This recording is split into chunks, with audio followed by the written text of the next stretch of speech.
Ben voilà, ben les malfaçons en isolation acoustique, c'est un sujet très vaste, donc forcément, on va pas aller en profondeur dans tous les problèmes qu'on peut rencontrer, mais je veux quand même attirer votre attention sur des points auxquels vous devez faire attention quand vous faites faire des travaux.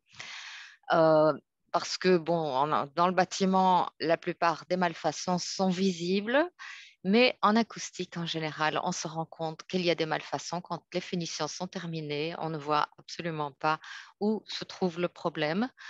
Et d'où l'intérêt de pouvoir suivre les travaux et remarquer les erreurs pendant qu'elles sont faites. Euh, Comment on peut éviter ces malfaçons? Bah, d'abord, un petit peu de physique. Le bruit, bah, c'est un son qui est perçu comme désagréable, tout simplement. Et un son, c'est une onde qui se propage de part en part, comme quand on lance un caillou dans l'eau, c'est une onde. Elle peut se transmettre dans toutes les directions ou, comme c'est le cas par exemple avec une pompe à chaleur, dans une direction privilégiée. Euh, euh, il se déplace à une vitesse plus ou moins constante dans l'air et à une vitesse différente dans les autres matériaux. Par exemple, dans le verre, le son se déplace beaucoup plus vite que dans l'air. Donc, il y a les bruits de contact, comme vous voyez ici, bah, le bruit est insufflé directement dans la structure et donc le bruit est transmis avec énormément d'énergie, parfois très loin dans le bâtiment, parfois 4 étages plus haut, et il est restitué dans les pièces sous forme de bruit aérien. Le bruit aérien, donc qui est produit par une source aérienne, met en vibration l'air et puis les parois qu'il rencontre et fait vibrer cette paroi plus ou moins bien. Si la paroi est suffisamment résistante, donc peu lourde, dense, je vous expliquerai quelles sont les parois qui, euh, qui affaiblissent bien le son, eh bien, il y a une quantité moins grande qui passe sur le côté. Il y a une composante du son qui passe par les côtés. Dans l'habitat bruxellois traditionnel, cette composante est assez négligeable parce qu'on a des murs très épais et des planchers plutôt légers. Dans les appartements style Etrimo, on a plus ou moins ce dispositif-ci, c'est-à-dire des dalles et des murs de plus ou moins la même épaisseur. Et donc, cette composante prend un peu plus d'importance. Je ne vais pas en parler dans la présentation parce qu'on n'a pas vraiment le temps de voir tout en détail. Alors, le son, il est composé de différentes fréquences. Un son grave a une grande longueur d'onde euh, et les sons aigus ont des longueurs d'onde très serrées. Mais les sons sont composés de fréquences différentes. On a ici un profil d'un son avec un pic de haute fréquence. Bah, c'est peut-être, je sais pas moi, une cour de récréation d'enfants. Euh, j'ai mis en parallèle un clavier de piano parce que c'est vraiment ça. On va des basses fréquences vers les hautes fréquences quand on prend des mesures de bruit. Ici, on a un profil qui correspond à ce qu'on a souvent euh, bah, quand on mesure le bruit du trafic. On a beaucoup de basses fréquences. Ben, le premier principe de la physique pour contrer le bruit, c'est la loi de la masse. On comprend assez intuitivement qu'il est plus difficile de faire bouger de faire entrer en vibration un mur très épais qu'un mur très léger. C'est la raison d'ailleurs pour laquelle on privilégie l'implantation d'équipements sanitaires dans des murs épais, lourds, denses, plutôt que dans des parois légères qui vont, elles, transmettre partout, même plus loin, hein, dans d'autres locaux, tous les bruits produits par le lavabo et son utilisation. Euh, un autre principe qui permet de limiter les bruits aériens, c'est le système masse-ressort-masse. Alors heureusement que ce système existe parce que en rajoutant de la masse Il faut rajouter énormément de masse pour avoir une amélioration perceptible, ce qu'en rénovation, on ne peut évidemment pas faire. Ici, on a un exemple de tests qui ont été faits en laboratoire où on avait un mur en béton plein de 14 cm qui donnait un affaiblissement au bruit aérien. Le RW, c'est l'indice qui caractérise l'affaiblissement au bruit aérien. Euh, et donc, ça donnait un affaiblissement de 54 décibels, ce qui est déjà pas mal, hein. En doublant l'épaisseur de cette cloison, on a gagné 4 décibels, ce qui est peu, ce qui est décevant pour des travaux pareils. Alors que si on rajoute une deuxième paroi de 14 cm, mais là c'est un petit peu une vue de l'esprit qui flotte, c'est-à-dire qu'il n'a aucun lien rigide avec la paroi existante, on peut gagner jusqu'à 30 décibels.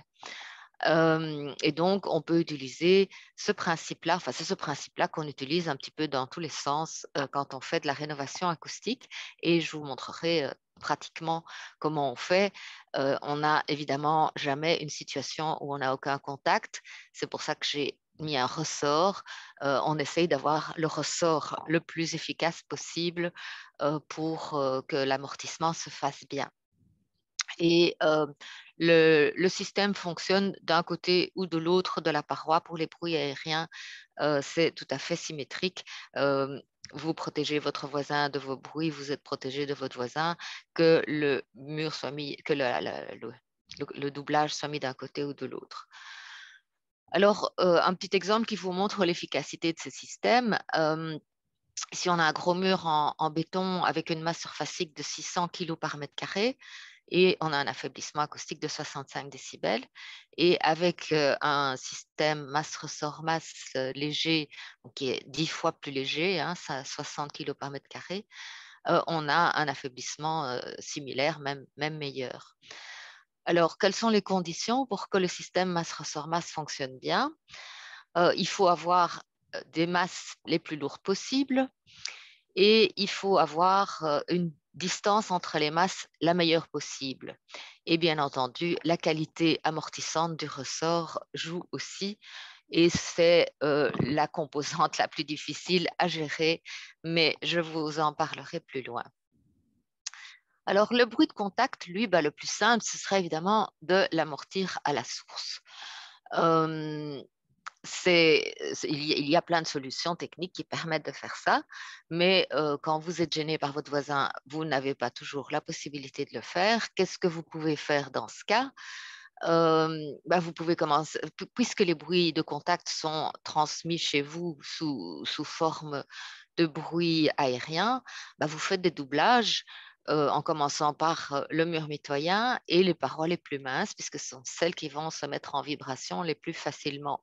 Et si ça ne suffit pas, vous faites ce qu'on appelle la boîte dans la boîte. Vous faites mur, sol, plafond, porte, tout. Euh, les, les gens qui vivent dans un environnement très bruyant souvent choisissent une pièce qu'ils isolent comme ça pour pouvoir s'y retirer quand ils en ont marre d'entendre le bruit. Les musiciens aussi utilisent ce genre de dispositif pour pouvoir jouer chez eux sans déranger leurs voisins. Alors, quels sont tous les points d'attention? On va commencer par les bruits de contact. Alors, la toute première étape, celle qui vous coûte le moins cher, c'est de bien choisir votre revêtement de sol. Là, il s'agit évidemment de de pas gêner votre voisin du dessous, éventuellement d'à côté si vous êtes sur la même dalle. Mais si vous êtes gêné par votre voisin du dessus, vous pouvez aussi lui offrir un tapis. C'est quand même beaucoup moins coûteux que de devoir faire des travaux d'isolation acoustique. Le tapis, soit c'est un tapis épais, soit c'est un tapis mince qui est posé sur un feutre. C'est fort efficace. Ici, vous avez du lino. Le lino, c'est déjà mieux que le carrelage. Le carrelage, c'est une catastrophe. Tous les bruits de contact passent. Alors, la solution la plus efficace, c'est de construire un plancher flottant. L'avantage du plancher flottant, c'est qu'il permet de répondre aux normes acoustiques, aux normes nationales, parce que les normes exigent que le dispositif de sol soit fonctionnel, quel que soit le revêtement. Euh, Et donc, voilà, le principe, c'est d'avoir des panneaux, des nouveaux panneaux de sol. Donc ici, vous avez le plancher existant. Ici, on suppose qu'on n'a pas de problème de bruit aérien et qu'on veut uniquement s'isoler contre les bruits de contact. Euh, voilà, donc sur le plancher existant, on vient mettre une couche amortissante et donc c'est cette couche, entre autres, qui va faire le ressort. C'est là que le choix est difficile, mais a priori, 2 centimètres de laine de verre ou de bois donnent des bons résultats dans la durée parce que on n'a pas le comportement dans le temps de tous les matériaux, mais voilà, ces matériaux-là, on a suffisamment d'expérience pour savoir qu'ils gardent leur propriété amortissante avec le temps. Et donc, ces panneaux, ils sont les plus lourds possibles. Et donc, ici, on a dessiné 2 plaques d'OSB, mais ça peut être des plaques de Fermacell, comme vous voyez ici. Il y a des dispositifs, enfin, je vous dis Fermacell, il y a d'autres marques, hein, il y a Rigidur, Knauf aussi a ses propres panneaux en fibroplâtre. Il y a 2 plaques qui sont associées et qui sont faciles à superposer, à couper, à mettre en place en les solidarisant l'une à l'autre sans aucun contact avec le plancher d'origine. Alors, la désolidarisation de ces nouveaux panneaux doit être totale, c'est-à-dire qu'il ne faut pas que ça touche les murs, il ne faut pas que ça touche d'éventuelles canalisations ou autres dispositifs qui, eux, sont en contact avec le bâtiment. Euh, le revêtement de sol peut être cloué dans les panneaux, ça n'a pas d'importance, c'est l'ensemble panneaux et revêtements qui flotte, qui n'a pas de contact avec le bâtiment. Il existe aussi des dispositifs où le revêtement de sol est directement fixé sur le matériau amortissant grâce à des lambourdes qui sont insérées entre les panneaux amortissants qui, elles, ne touchent pas le revêtement de sol. Les lambourdes sont plus courtes que les panneaux.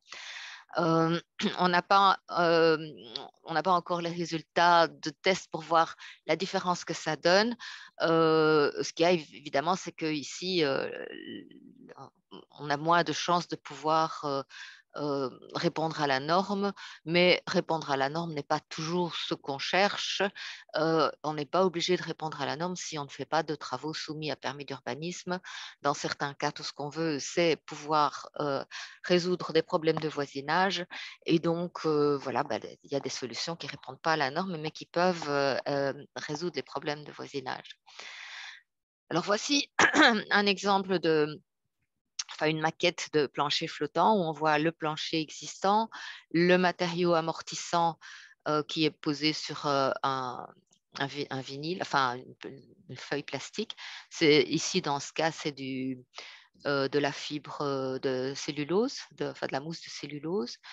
Puis on a ici les panneaux de sol Rigidure ou Fermacell, donc deux plaques de 10 mm qui sont préassemblés avec encore en plus une petite couche de fibre de verre.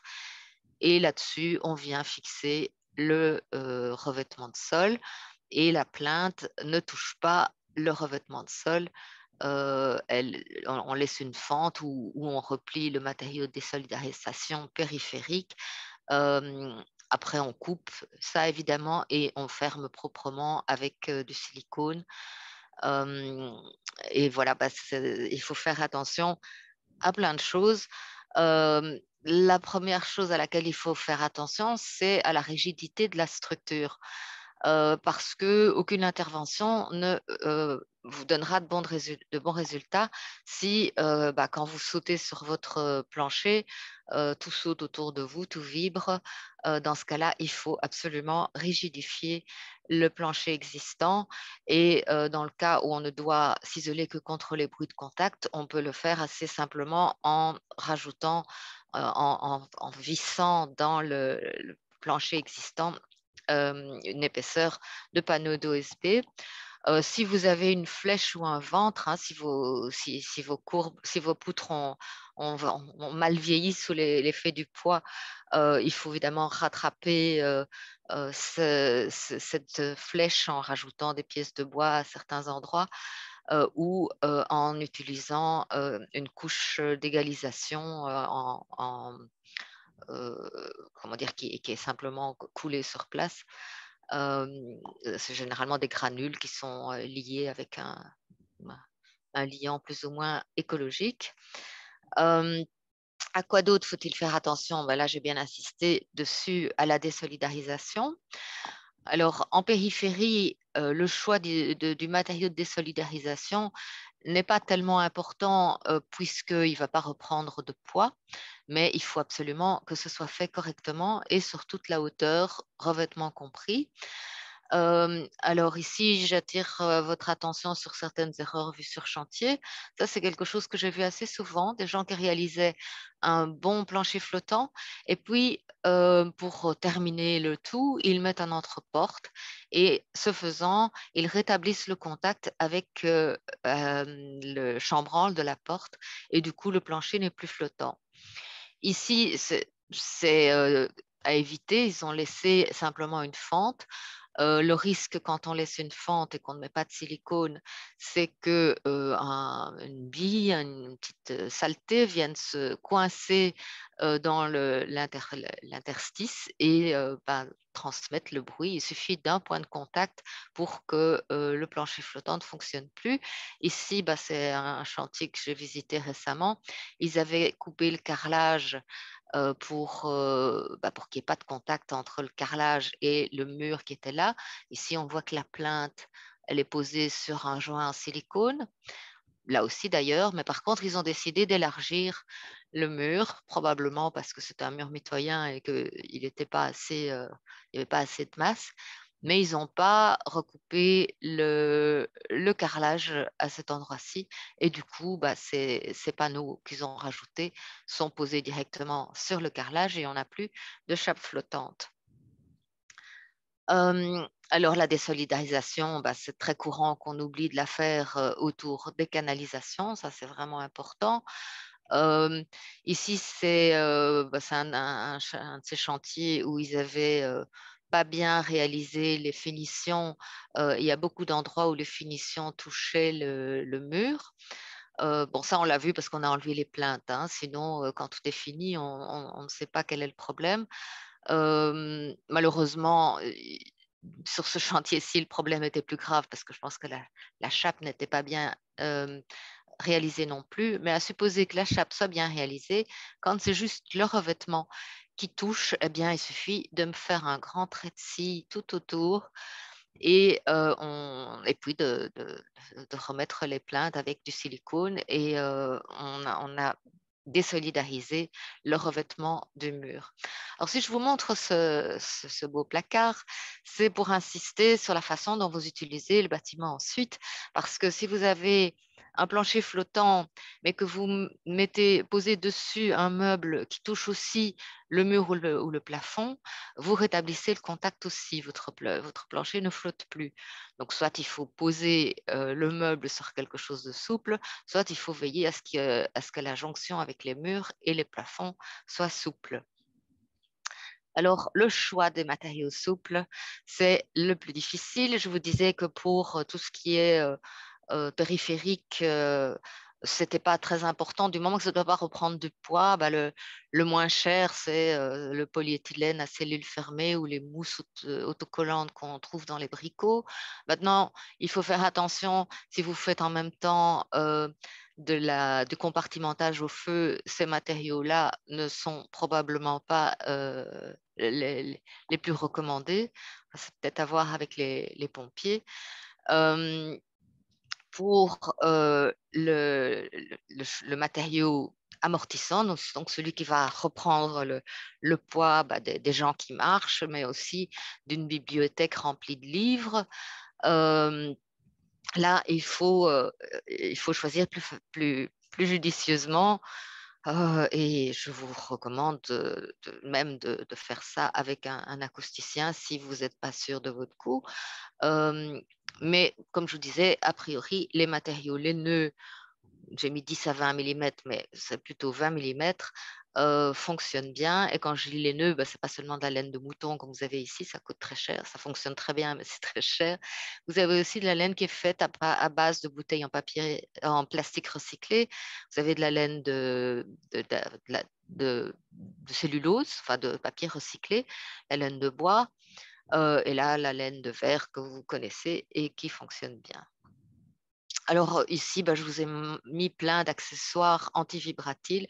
Le principe de ce qui est anti-vibratile, c'est qu'il y a toujours un matériau caoutchouteux qui est intercalé. Ici, on voit assez bien le principe. Vous avez une lame en métal là, et si vous la vissez là dans le mur, et puis que dans cette lame-là qui n'a aucun contact avec l'autre, vous vissez un appareil, eh bien, vous avez, il faut imaginer comme ça sur le mur, évidemment, vous n'avez aucun contact entre l'appareil et le bâtiment. Donc ça, c'est à utiliser chaque fois que vous avez un équipement, même des haut-parleurs que vous voulez fixer au mur. Bon, il en existe de toutes sortes, hein, mais c'est toujours le même principe.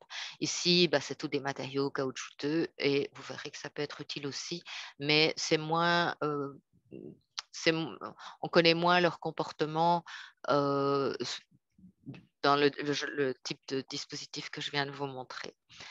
Alors, à quoi il faut faire attention dans le choix des matériaux? Je vous ai dit, les panneaux, il faut qu'ils soient les plus lourds possibles. Pour ça, le fermacell est plus dense que l'OSB, donc a priori, voilà, le fermacell peut être mieux que l'OSB. Et il faut une épaisseur suffisante du matériau amortissant. Euh, D'abord pour l'efficacité, mais aussi pour qu'il n'y ait pas de poinçonnement quand on a un support qui est inégal, comme par exemple ici on a un plancher en béton avec des irrégularités, il suffit d'une petite pointe qui perce le matériau amortissant et vous n'avez plus d'isolation contre les bruits de contact. Et là, je vous disais, quand le support est irrégulier, vous avez de l'écrasement à certains endroits et donc il faut d'abord rectifier la planéité. Alors, on sait que plus le matériau amortissant est élastique, plus c'est élastique, ça veut dire qu'il reprend sa forme après des déformations, hein. Il ne faut pas que ce soit un écrasement. Plus il est élastique, plus il est efficace. Mais par contre, si le poids à reprendre n'est pas suffisant, on risque d'avoir un effet trampoline. Donc, c'est là que ça peut être intéressant de consulter un acousticien pour faire les bons choix si vous ne voulez pas sautiller sur votre plancher à chaque pas. Alors, dans l'habitat bruxellois, on a surtout des structures en bois. Mais voilà, on retrouve quand même de temps en temps des cas avec des planchers, des structures en béton. Dans ces cas-là, il est plus efficace de couler un plancher en ciment. C'est ce que les architectes recommandent quand ils font des rénovations lourdes de bâtiments anciens. Mais c'est théoriquement une très bonne solution. Mais malheureusement, l'expérience nous montre qu'elle est souvent très mal mise en œuvre. Et donc, il faut faire attention à des tas de détails. Par exemple, les canalisations. Ici, vous avez un détail où elles ont été bien emballées par la membrane isolante. Donc, quand on va couler le béton, il n'y aura pas de contact entre le béton et les canalisations. Ici, vous avez des protections sous les pieds de la machine qui amène le béton, mais c'est souvent pas le cas. Et les pieds, ils sont coupants, ils peuvent abîmer cette membrane qui est relativement mince. Dans le cas des membranes des planchers flottants coulés, on utilise des membranes oui, de plus ou moins 5 mm d'épaisseur en matériaux caoutchouteux. Donc, on peut faire des trous et le béton s'insère et fait contact. On a aussi régulièrement, ici, ce sont des dalles coulées qui ont été démolies partiellement pour trouver la cause voilà, du fait que la chape ne fonctionnait pas. Et ben voilà, on trouve que la couche amortissante a été interrompue parce qu'il y avait des tuyaux qui étaient trop hauts. Hein, voilà, ici, on voit déjà qu'il y aura le même problème. Ici, il y avait juste un point qui était un peu trop haut, alors ils ont bien mis leur matériau absorbant, enfin amortissant autour, et ils n'ont rien mis là parce qu'il n'y avait pas la hauteur. Et du coup, bah, évidemment, la chape était en contact direct avec ce truc-là. Ce sont des erreurs courantes, mais en voici d'autres qui sont encore plus courantes. La partie périphérique, il est assez courant, surtout aux angles sortants, qu'il y ait des contacts avec la chape parce que bah, on est obligé de couper pour pouvoir mettre en place. Vous voyez, on est bien obligé de faire des découpages pour le mettre en place. Et si on ne remet pas au-dessus des découpages des pièces supplémentaires comme ça a été fait ici, eh bien, le béton qu'on coule, il va être en contact avec le mur, euh, même ponctuellement quelque part, et ça suffit pour que la chape ne fonctionne plus. Euh, Ici, c'est aussi une situation qu'on voit régulièrement sur chantier. Là, après que la chape ait été coulée, vous voyez le matériau de désolidarisation qui remonte autour des murs. Donc là, vous savez que de ce côté-là, la chape est bien faite, mais ici, vous ne le voyez plus, ou il est possible que là, le béton touche le mur, là aussi. Là, voilà, on n'a aucune certitude que ça a été exécuté correctement. Et avant de continuer quoi que ce soit, il faudrait idéalement ressiller tout ça pour être sûr de ne pas avoir de contact avec le mur. Euh, Autre erreur qu'on voit souvent, à supposer que la dalle ait été exécutée parfaitement bien, que la chape flottante est bonne, le carreleur, il arrive sur chantier, il voit ces trucs-là qui dépassent, il se dit, oh là là, ça c'est moche, je coupe. Et il coupe tout à ras, avant de venir placer son carrelage et ses joints rigides entre les carrelages, et le carrelage rétablit le contact avec les murs. Bon, heureusement, ça arrive souvent, mais c'est heureusement facile à résoudre puisqu'il suffit de ressiller le joint et de mettre du silicone à la place pour que ça fonctionne de nouveau. Alors, l'influence de ce joint, ben, il a été mesuré sur chantier par le CSTC. Euh, Ici, donc, on voit la mesure de bruit de contact. Donc, le bruit de contact, euh, on mesure en fait le bruit qui est résultant dans le local d'en dessous. Et donc, bah, plus ce bruit est bas, mieux c'est.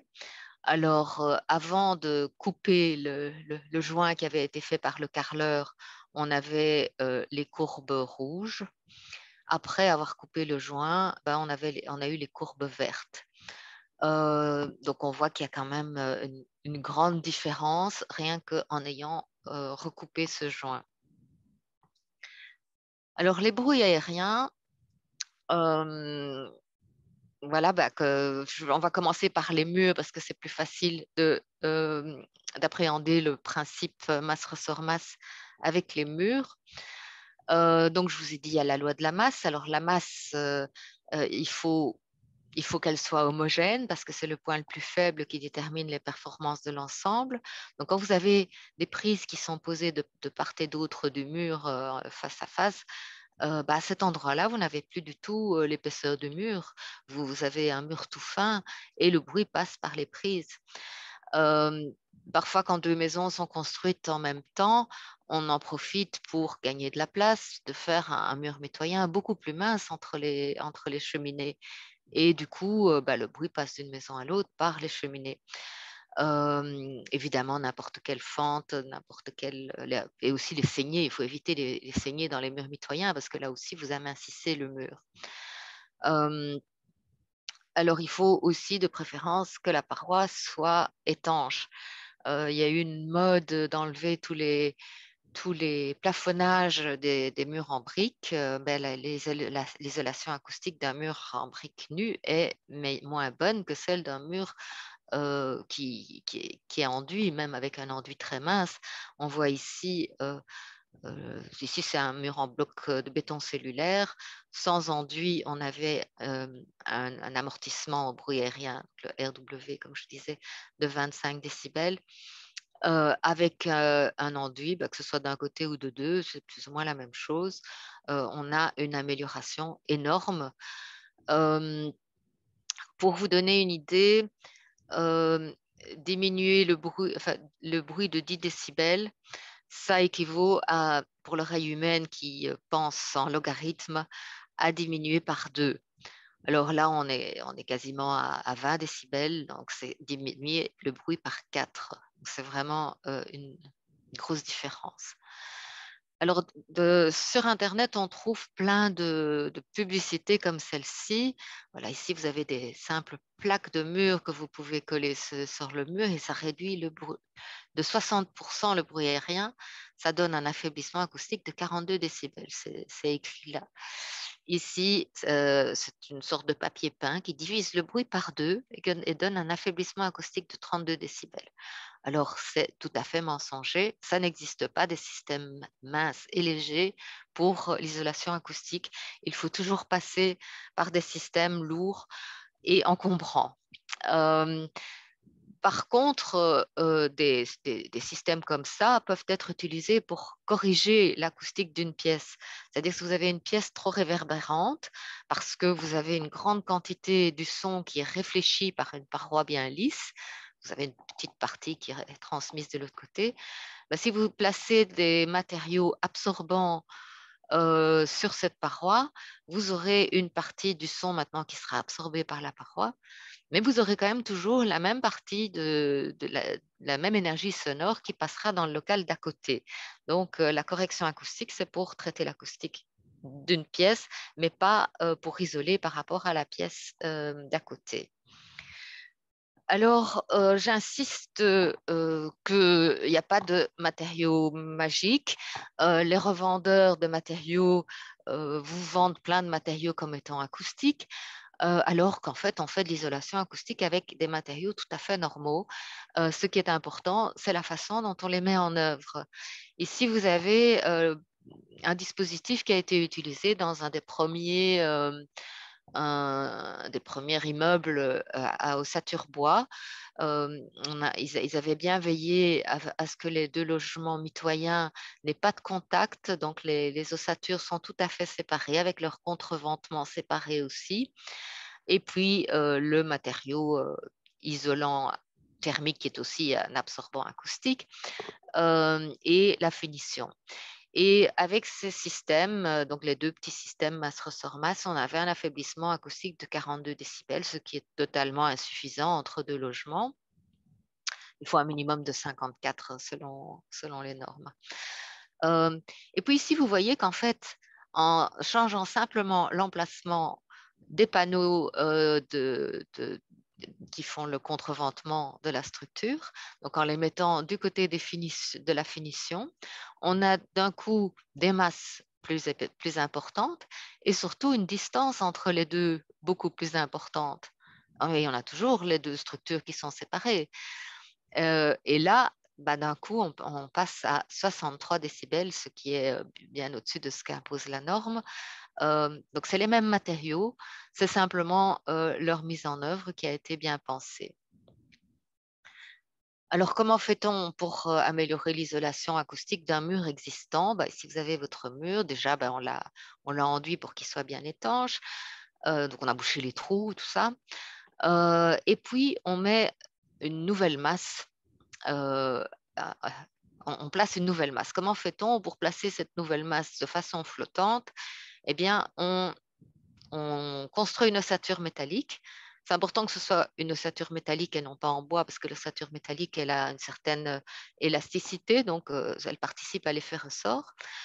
Cette ossature n'est pas posée directement sur le sol, mais sur une bande amortissante, donc qui doit pouvoir reprendre le poids de la cloison. Et puis vous avez aussi une bande amortissante tout en périphérie, de façon à ce que ces plaques puissent flotter. C'est une vision de l'esprit, mais il faut se dire qu'il n'y a rien qui les cale, il n'y a rien qui est en contact rigide avec le bâtiment. Euh, et on met deux plaques de plâtre ou de fibre plâtre pour avoir suffisamment de masse. Et puis, le matériau que vous voyez là, qui est souvent revendu comme étant un isolant acoustique, en fait, il n'isole pas du tout. L'isolation, elle est faite par le système masse-ressort-masse que je viens de vous décrire. Ce matériau, on le met là uniquement pour éviter qu'il y ait des ondes stationnaires entre les deux masses, et c'est donc un matériau qui peut absorber. Et on verra après quels sont les matériaux qui absorbent. Alors ici, vous voyez l'efficacité de ce genre de doublage. Ici, on avait un mur en béton seul qui donnait une isolation de 36 décibels. En mettant un dispositif comme celui que je viens de vous décrire, on a gagné 18 décibels, donc presque divisé le bruit par 4. Donc ça, c'est quelque chose que je recommande d'office quand il y a des problèmes dans les murs mitoyens. Le problème, bien sûr, c'est que ceci est assez encombrant parce que vous ne pouvez pas toucher le mur. Donc, mettons que vous ayez 1 centimètre plus 5 plus 2,5. Bah voilà, vous êtes déjà à 8 centimètres et demi minimum. Bon, si vous avez 10, c'est encore plus efficace parce que vous avez une plus grande distance entre les masses. Mais bon, le 8,5, c'est vraiment un minimum absolu. Et si vous ne l'avez pas, bah, il y a des systèmes qui font 5 centimètres d'épaisseur, enfin, qui peuvent faire plus, ça dépend de l'épaisseur de l'isolant. Mais si vous avez une fenêtre ou une porte juste ici et que vous ne pouvez pas mettre en œuvre l'autre système, ceci est un pis-aller. C'est beaucoup moins efficace, plus ou moins 2 fois moins efficace, mais c'est mieux que rien. Alors, à quoi il faut faire attention? Bah, d'abord, le support, il faut veiller à l'homogénéité de la masse. Donc, si vous avez dedans des vieilles, des, saignées, bah, il faut les reboucher et avec du dur, hein, avec du plâtre, quelque chose qui a la même densité que ce qui est déjà là. Quand vous avez des trous de passage de tuyaux, de poêles, bah, souvent, ça a été rebouché simplement avec une plaque. Et bah, il faut absolument reboucher sur toute l'épaisseur de la maçonnerie pour restituer l'homogénéité de la masse. Il faut reboucher les trous. Ici, ce sont des exemples qui viennent d'un chantier où on a démonté l'isolation acoustique qui venait d'être faite parce que ça ne marchait pas. Et en fait, oui, ils avaient laissé des trous un peu partout. Et du coup, ça n'isolait pas. Alors, la désolidarisation, je vous ai dit que l'ossature métallique participait à l'effet ressort, mais elle ne peut réellement se déformer que si elle est vissée à travers une bande souple. Donc, cette bande souple est importante sur toute la périphérie. Euh, Quand on a des canalisations, bon, ici, de toute évidence, on va devoir reconstruire une deuxième cloison pour pouvoir mettre l'isolation acoustique parce que voilà, on a des conduits dans le chemin, mais il ne faudra pas oublier de mettre un matériau de désolidarisation autour des tuyaux qui vont perforer la paroi le doublage acoustique. Et je vous remets la même image de ce meuble parce que pour les cloisons, c'est le même problème. Si vous avez un meuble qui est posé sur le sol et qui touche le mur, vous rétablissez le contact, vous n'avez plus une paroi flottante. Alors, quels sont les matériaux absorbants? Ben, en fait, tous les matériaux que vous voyez là, ce sont des matériaux souples qui sont aussi d'ailleurs des isolants thermiques, hein. Ça, c'est de la laine, tout ça, c'est de la laine de verre et de roche, vous connaissez bien, hein, sous forme de rouleau, de panneaux, mais c'est souple parce que la laine de verre existe aussi sous forme rigide, c'est celle qu'on a vue pour l'isolation contre les bruits de contact. Ici, ce sont des matériaux bah, qui ont les mêmes propriétés, mais qui sont écologiques. La laine de bois, de chanvre, de lin, le papier, enfin, la mousse de cellulose, ça c'est de la laine de coton recyclée. La laine de bois et la laine de chanvre sont maintenant au même prix que les laines minérales. Dans le temps, c'était plus cher et c'était un frein à leur utilisation. Mais maintenant, c'est moins cher. Donc, voilà, utiliser quelque chose de renouvelable plutôt. Et alors, les acousticiens, eux, ils aiment bien utiliser des mousses. Ce sont des mousses, bien sûr, à cellule ouverte. Parce que le principe physique qu'il y a là derrière, c'est que l'onde sonore euh, dans le matériau à cellules ouvertes, enfin dans les cellules ouvertes, son énergie se transforme en énergie, en chaleur. Alors c'est peu de choses, c'est tout à fait négligeable la chaleur que ça produit, mais c'est le principe qu'il y a derrière, donc il faut des cellules ouvertes. Ces matériaux-ci, ce sont les seuls d'ailleurs qui ont une densité qui est bonne à la fois pour servir de matériaux amortissants et de matériaux absorbants. C'est fait à base de matelas recyclés en polyuréthane. Et ça, ce sont des mousses très chères que les acousticiens aiment bien, qui ont un intérêt dans la correction acoustique, mais ou dans les dispositifs de silencieux pour les installations techniques dont je vous parlerai tout à l'heure, mais pas dans les complexes fermés d'isolation acoustique comme ceux dont je vous parle maintenant. On a pu démontrer que le type de matériau et sa densité n'ont pas d'influence sur le résultat. Alors, je vous disais que tous ces absorbants acoustiques sont des isolants thermiques, mais l'inverse n'est pas vrai. Tous les isolants thermiques rigides ne sont pas bons pour l'acoustique et parfois même peuvent la dégrader. Il faut donc faire attention quand on fait un doublage thermique par l'intérieur d'un mur. On peut parfois créer des problèmes qui n'existaient pas avant. Euh, Aussi, quand on a fait l'isolation thermique d'un toit d'un immeuble avec des panneaux comme ceux-ci, en pire ou en pur, et qu'on vient placer une installation technique par-dessus, comme une pompe à chaleur, la pompe à chaleur, elle va mettre en vibration ce panneau de façon assez atroce et le bruit va être distribué dans tout le bâtiment. Il faut faire très attention à ce genre de choses. Donc, l'isolation thermique et acoustique sont souvent combinables, mais pas avec les isolants rigides. Alors, à quoi faut-il faire attention aussi? Eh bien, j'ai insisté sur le fait qu'il fallait un doublage lourd. Donc, voilà, ici, c'est un produit que beaucoup de revendeurs de matériaux vous vendent comme étant un doublage, comme étant idéal pour un doublage acoustique. Mais en fait, c'est fait à base de fermacelle et d'une mousse très légère à base de papier recyclé ou de bois, de sciure de bois. Et en fait, pour l'isolation contre les bruits aériens, ça n'a pas d'intérêt puisqu'on veut avoir du poids. Donc, il vaut mieux mettre 2 plaques de fermacelle plutôt qu'une plaque comme ça à épaisseur égale. Alors, pas de trous, hein, éviter les encastrements. J'ai déjà dit, pas de saignées. Si vous avez des saignées, il faut bien les reboucher en dur.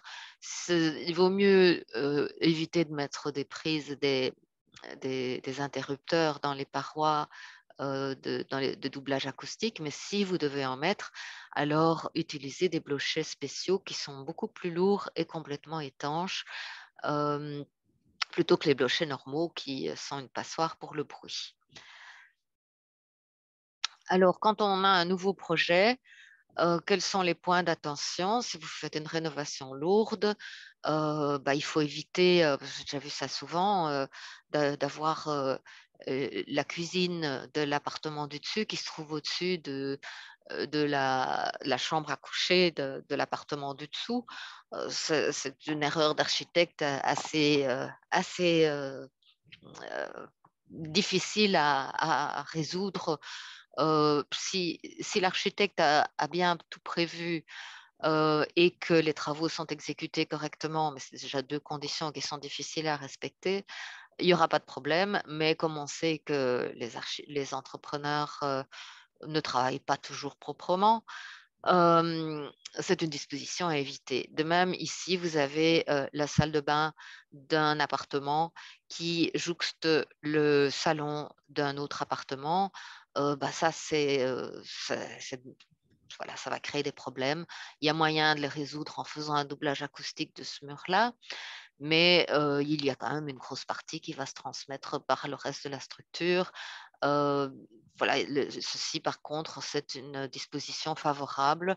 La salle de bain, les équipements sont ancrés dans un mur qui est à l'intérieur du même logement et qui fait face à la cuisine. Donc de toute façon, le bruit des installations sanitaires ne va gêner personne.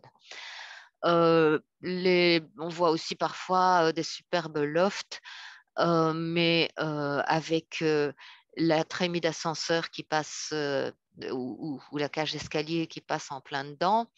Il faut absolument avoir une structure complètement séparée pour le bloc ascenseur escalier et pour le reste du bâtiment si on veut éviter la transmission du bruit des ascenseurs, même si les ascenseurs modernes sont beaucoup moins bruyants que les ascenseurs anciens, c'est quand même toujours une cause de nuisance.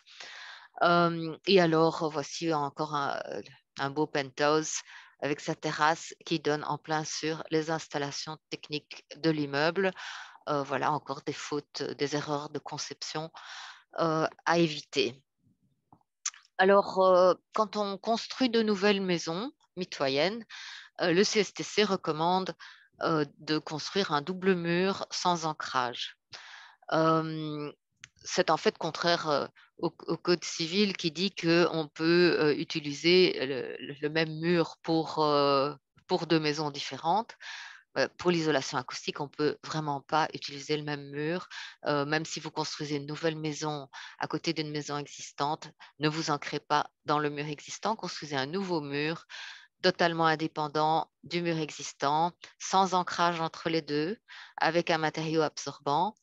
Euh, Éventuellement, bon, si les maisons sont jointes aux fondations, c'est pas trop grave parce que le bruit a un tellement long chemin à faire et à travers des matériaux tellement lourds que ce sera quand même nettement affaibli. Par contre, là, en direct, le bruit ne passera pas. Il faut faire attention aux détails en toiture parce que là, c'est souvent un point faible. Mais il faut surtout faire attention à l'exécution parce que ça, c'est la théorie. Et puis ça, c'est la réalité. On a effectivement fait des murs séparés, bon, pas très épais, mais c'est quand même séparé, avec le matériau amortissant entre les deux, et puis voilà, avec le mortier, rétablir le contact. Parfois aussi, c'est le parement de façade qui rétablit le contact. Si on ne fait pas de joint à cet endroit-là dans le parement, eh bien, le contact est rétabli par le parement. Voilà encore un exemple de, voilà, de réalité sur chantier. Ici, c'est carrément la descente d'eau qui rétablit le contact entre les deux façades. Il faudrait absolument que cette descente soit englobée dans quelque chose de souple pour désolidariser. Alors, je reviens au plancher, mais ce coup-ci pour les bruits aériens. Alors, Sophie, est-ce que je Oui, peux juste interrompre un petit oui, instant? Donc, il est entre-temps 13h32 et notre interprète n'est censé être là que jusque 30. Il a encore 8 ah, minutes où on aura la chance d'avoir un traducteur. Donc, si, je vais tiens ça aller, en compte avec je la vais fin de aller ta le plus vite présentation. possible. Merci. Voilà. Alors, le plus simple, si on peut le faire, c'est de mettre en place un faux plafond acoustique autoportant. J'insiste sur autoportant parce que c'est une donnée dont on n'avait pas tellement conscience avant. D'ailleurs, dans le code de bonne pratique, on avait mis une suspente, mais en fait, il faut éviter les suspentes. Ça dégrade très fort la performance du faux plafond. On met donc en œuvre ici de nouveau le système masse-ressort-masse, mais en vertical au lieu enfin en horizontal au lieu de vertical. La première masse, c'est le plancher existant. La deuxième masse, c'est le plafond qu'on met en œuvre de façon désolidarisée du bâtiment grâce à l'ossature métallique qui ne touche pas du tout les gîtes puisqu'on n'a pas les suspentes. C'est uniquement ancré dans le mur via la bande souple. Et comme on a une très grande distance entre les masses, c'est un dispositif qui fonctionne bien. Ça, c'est un autre dessin qui montre peut-être un petit peu mieux la structure autoportante avec des poutres assez épaisses qui touchent, bon, on ne le voit pas, mais elles ne touchent pas les gîtes. Ils ont oublié ici, je trouvais ça sur un site français, ils ont oublié la bande de désolidarisation en périphérique, qui doivent se trouver là. Et ce système autoportant, ça marche avec une ossature de 10 cm d'épaisseur, ça marche très bien jusqu'à 3,50 m de portée. Et avec 12,5 d'épaisseur, ça marche très bien jusqu'à 4,10 m de portée. Alors, que faire quand on est au-delà de 4,10 m? Là, soit on met quelques suspentes, mais le moins possible, soit si on a suffisamment d'épaisseur, de hauteur sous plafond, on vient placer une poutre intermédiaire qui va diviser la portée en deux. Alors, cette poutre, elle doit être totalement désolidarisée du bâtiment et donc on a un matériau souple tout autour et un peu plus épais en dessous puisque ça doit reprendre tout le poids du plafond. Et donc, c'est inséré dans un sabot métallique tout à fait normal qui est fixé dans le mur. Alors, voilà un exemple d'une structure qui a été faite comme ça, avec une grosse nouvelle poutre qu'on est venu mettre là. Et donc, la structure métallique est fixée là-dedans et dans le mur, sans aucun contact avec tout ce qui existait au-dessus.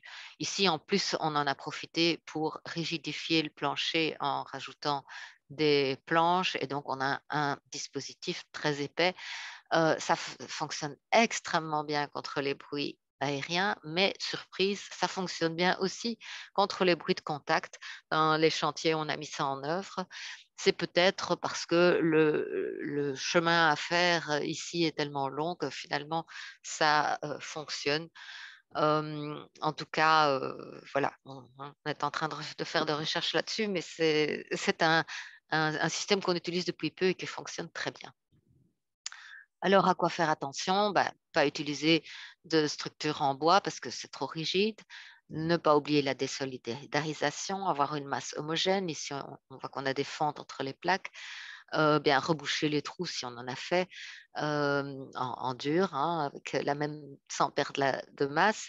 Bon, un fil électrique qui passe, ça n'a pas d'importance si on rebouche bien autour, puisque c'est enrobé d'un matériau caoutchouteux. Mais les spots encastrés, par contre, ça c'est un problème. Il faut les éviter dans les faux plafonds acoustiques.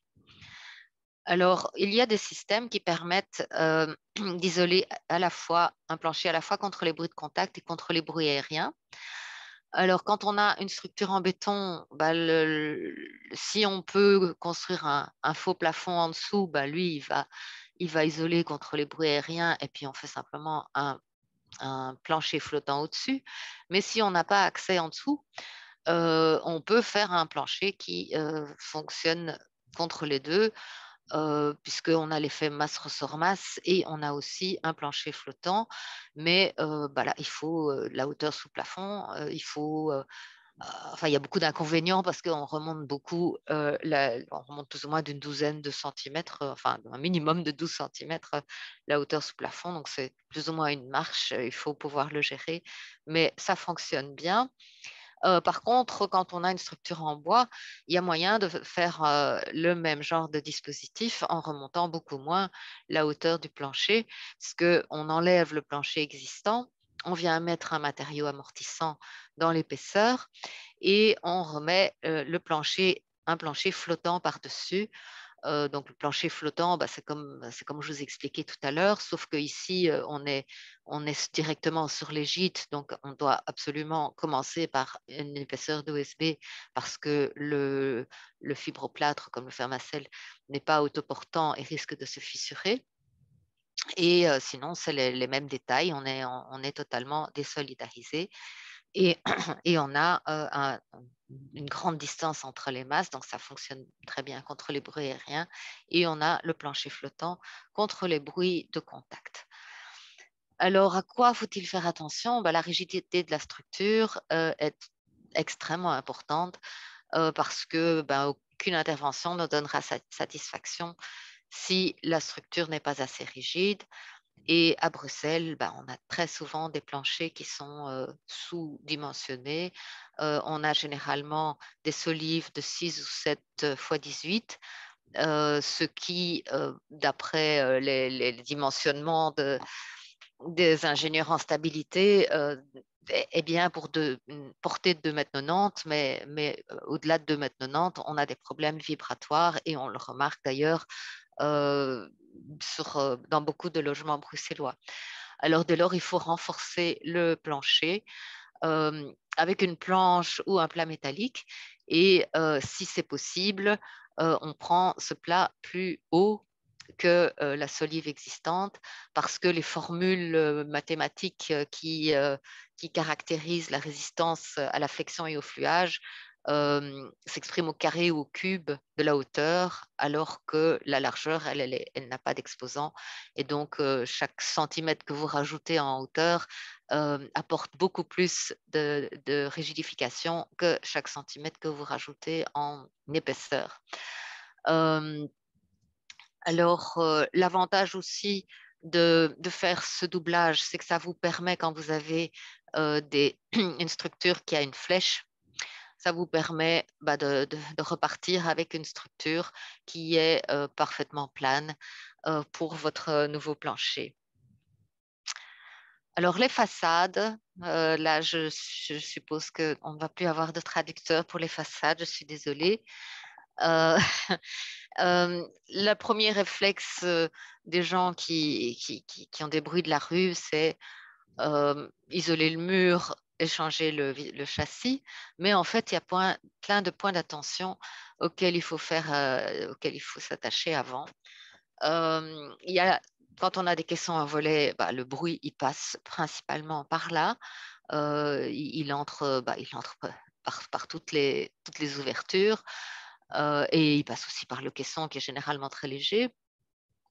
Euh, il y a aussi les châssis, le manque d'étanchéité du châssis qu'on peut simplement améliorer au lieu de remplacer le châssis. Vous avez évidemment tous les dispositifs de ventilation. Vous avez aussi l'air qui passe entre la maçonnerie et le châssis, comme par exemple ici au seuil. Et puis, vous avez des trous qui ont été faits dans le temps pour faire passer un câble de télédistribution et qui ont été rebouchés. Éventuellement, le câble n'est plus là, ça a été rebouché avec du plâtre, mais uniquement sur une petite profondeur d'un centimètre. Derrière, vous avez un trou et le bruit, évidemment, il passe par là. Donc, il faut d'abord faire la chasse à toutes ces imperfections avant d'envisager de faire autre chose. Alors, le mur, on va généralement pas y toucher, sauf quand on a affaire à une ossature bois. Mais les châssis, voilà, on peut les améliorer. Donc, vous avez parfois des châssis qui ferment mal, donc il faut les régler pour qu'il n'y ait plus de fente. Vous pouvez aussi, quand il est bien réglé, mais qu'il y a quand même, si vous sentez le courant d'air, le froid qui passe, c'est que l'étanchéité n'est pas bonne, vous pouvez rajouter des joints autocollants ou mieux des joints, si vos châssis est en bois, des joints à clipser. Je vous montrerai à quoi ça ressemble. Alors, il y a l'étanchéité entre la menuiserie et le mur.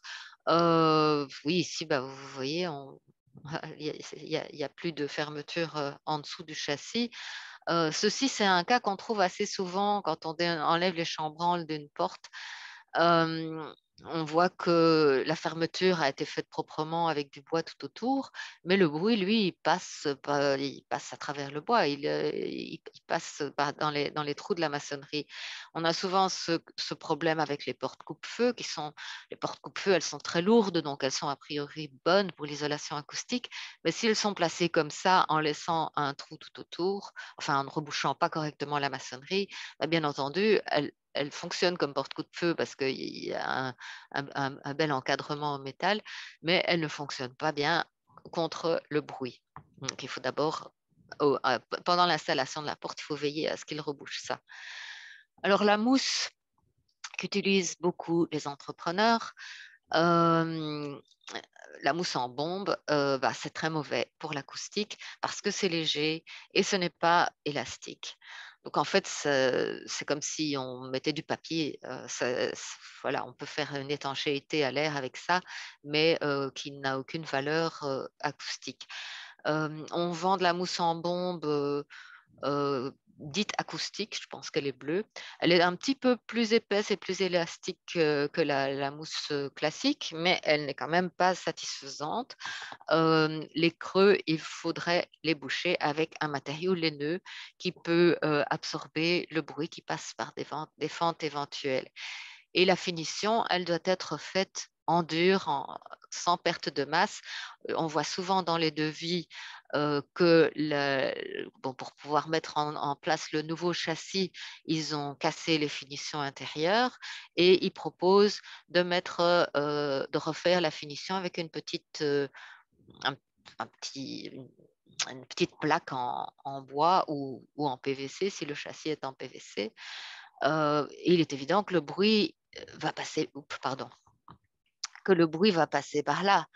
Il faut absolument avoir de la masse ici aussi. On peut pas, on doit avoir autant de masse enfin, on doit garder une masse suffisante d'au moins 2,5 cm de plâtre jusqu'au châssis. Alors, voici le type de joint qu'on vient clipser dans les rainures qu'on peut faire dans un châssis existant en bois. C'est ce qu'on utilise généralement, c'est ce qu'on trouve généralement dans les châssis neufs. Il existe plusieurs types de profils. Il y en a avec une boule en dessous. Les plus efficaces pour l'acoustique, c'est ceux qui sont en V parce qu'ils peuvent être comprimés de façon optimale.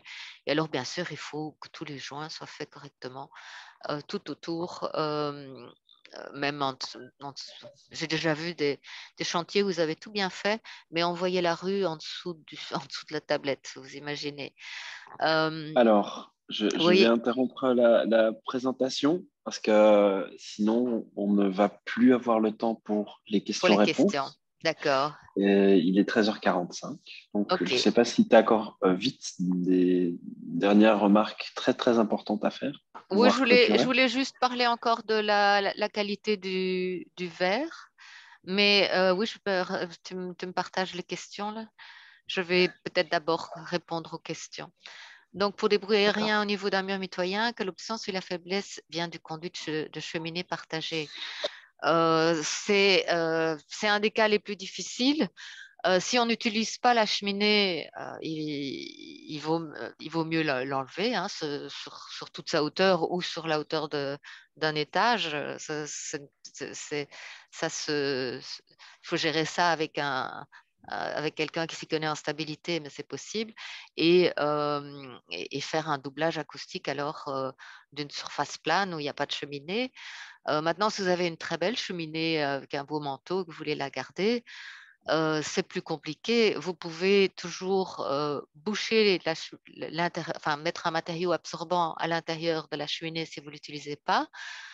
S'il y a des conduits qui passent dans la cheminée qui sont susceptibles d'être chauds, vous pouvez utiliser pour combler la cheminée un matériau qui n'est pas sensible à la chaleur, comme la vermiculite ou la laine de roche, ce que vous pouvez trouver en flocon pour pouvoir l'injecter.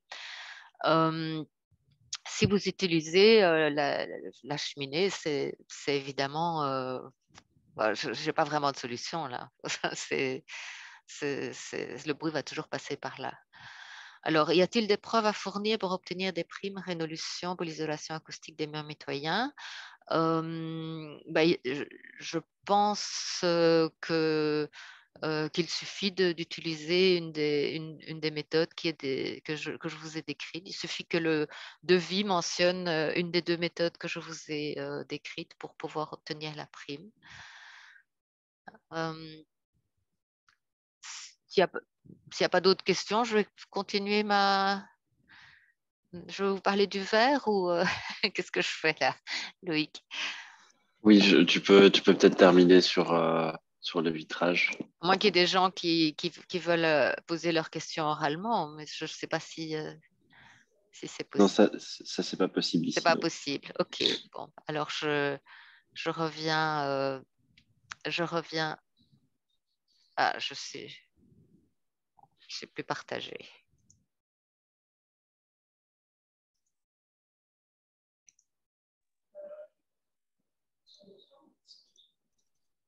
Ouais. Voilà. Je voulais vous parler du vitrage parce que la plupart des entrepreneurs ignorent totalement qu'un double vitrage standard avec deux verres de 4 mm et un vide rempli d'argon pour l'isolation thermique, euh, c'est moins bien du point de vue acoustique que le simple vitrage que vous avez probablement déjà chez vous. Vous voyez ici la preuve. En bleu, vous avez l'affaiblissement acoustique du simple vitrage. Bon, tous les matériaux ont une chute de performance à une certaine fréquence. Bon, voilà, ici, c'est ici et ici, vous avez des petits pics. Mais quand vous doublez le vitrage avec quand vous mettez deux verres de la même épaisseur, vous accentuez terriblement ces chutes de performance et vous vous retrouvez ici avec 250 Hz, c'est plus ou moins la hauteur de ma voix, hein, donc vous entendez les gens parler dans la rue. Et, bon, et vous avez ce pixie qui est toujours là. Pour gommer ça, la première solution qui n'est pas idéale, mais qui est acceptée pour la prime à la prime résolution, c'est d'avoir deux verres d'épaisseur différente. Dans ce cas-là, vous avez deux petits pics, mais vous avez encore toujours cette chute-là. Ou mieux, avoir un des verres qui est du verre feuilleté acoustique. Dans ce cas-là, vous gommez complètement les chutes. Vous avez une isolation qui est toujours moins bonne aux basses fréquences qu'aux hautes fréquences. C'est comme ça avec tous les matériaux, mais vous n'avez plus de chute à certaines fréquences. Donc, faites attention dans les devis. J'ai déjà vu pas mal de devis depuis que la prime résolution est en cours, qui vous montrent un double vitrage, par exemple, avec un verre de 4, un verre de 6, et qui vous disent que l'isolation au bruit, aux basses fréquences, hein, c'est ce qu'on appelle RW plus CTR, c'est l'affaiblissement acoustique au bruit aérien corrigé par le fait que le verre isole moins bien au bruit du trafic, hein, TR, trafic. CTR, c'est toujours une valeur négative, donc on a toujours un, un, un, peu moins que le RW lui-même.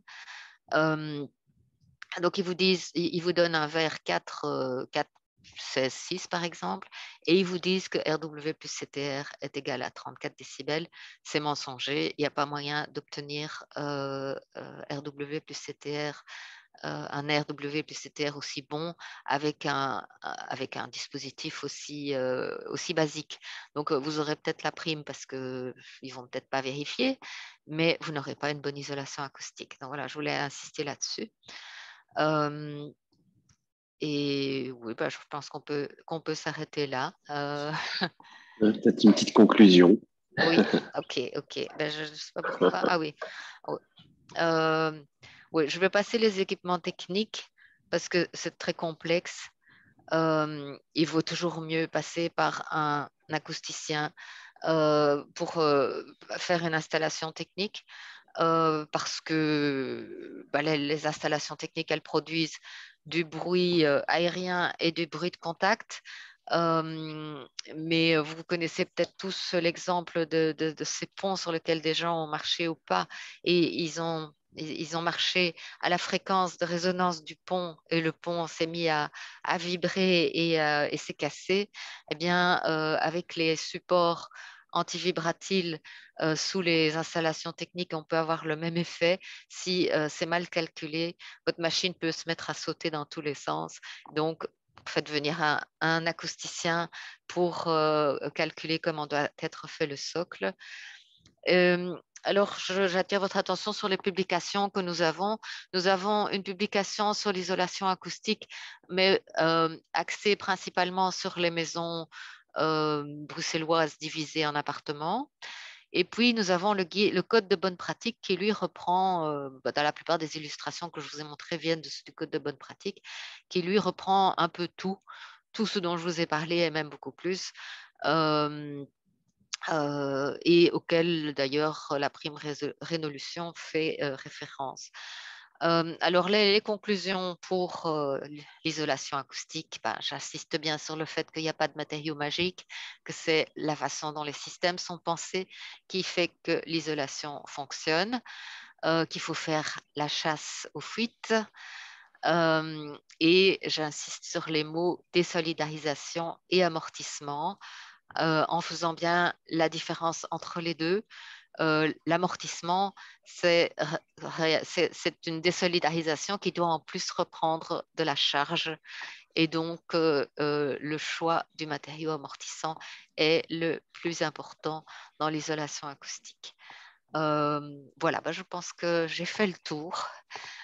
Ok, merci beaucoup pour ce bel exposé.